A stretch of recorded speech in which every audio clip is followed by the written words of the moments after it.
Andrew Jackson was inaugurated on March 4th, 1829 to be the 7th President of the United States. Jackson was born in Waxhaw, North Carolina in 1767, and his rise to fame was through a successful military career as a general in the War of 1812. But perhaps the most famous part of Jackson's career is how he ended up being the face put on the $20 bill. But could it be that this man we have chosen to be honored on our $20 bill has a dark side? And could it be that Jackson has deceived the American people for generations and has successfully covered up what might be one of the worst presidencies in U.S. history? Now let us take a look and explore this dark side of Jackson and find out why he is so infamous between historians today.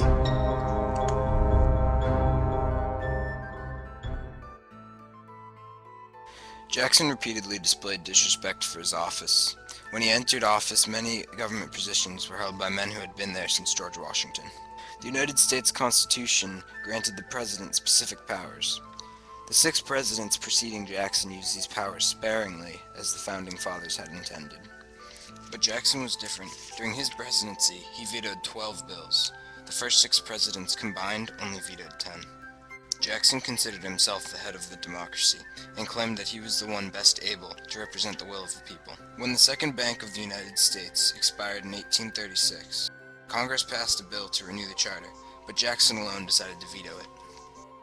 No one understands this better than Bill. You mean even if the whole Congress says you should be a law, the president can still say no? Yes, that's called a veto. One day, Jackson ordered his Secretary of Treasury, William Dwan, to remove all the funds from the banks of the United States. When Dwan refused, he was removed by Jackson, who thought all the officials were his. Jackson became the first and only president to be censored by the United States Senate. He was censored for withholding documents involving the bank's defunding.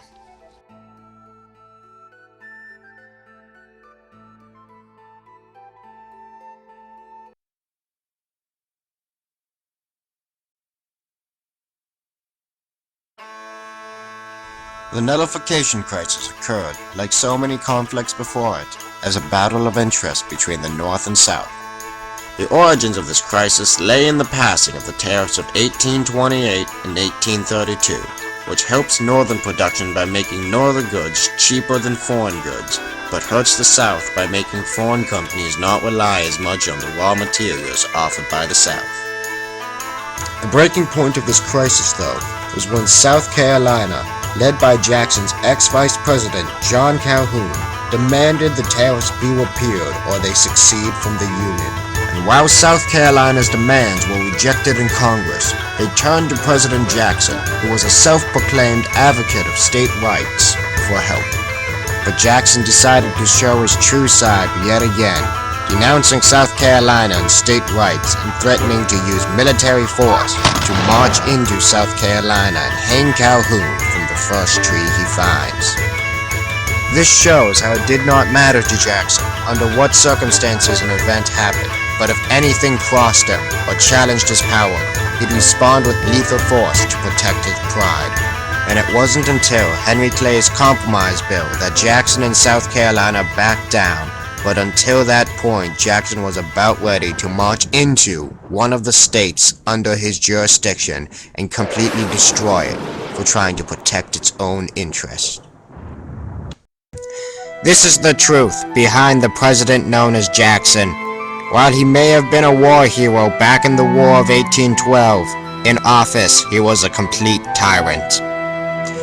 He did as he pleased and disposed of those who crossed him to gain and maintain his power. And he truly is deserving of the title King Andrew the First.